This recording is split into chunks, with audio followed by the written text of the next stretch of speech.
ko aresem Yesus dhaabbata koo jabe gulantaa lakkaa'eetu na tarkaanfachiise madaa darbee baay'ee gooftaan na irraanfachiise haasaa mararraadhaan garaa koo moogesse jaalala gubaadhaan onnee koo na baqse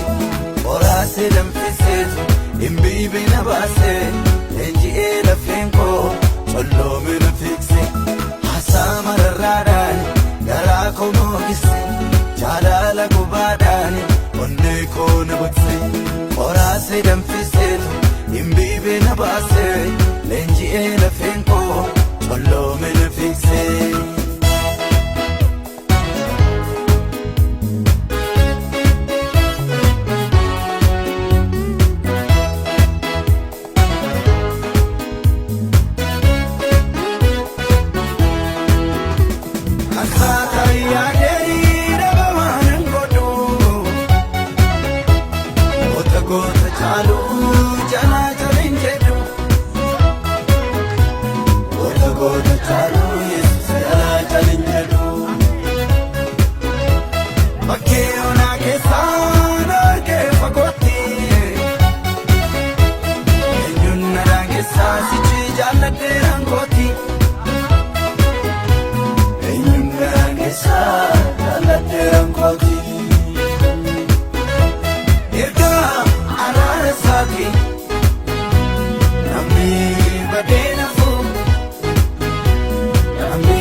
Fayyin kos dhugoomeera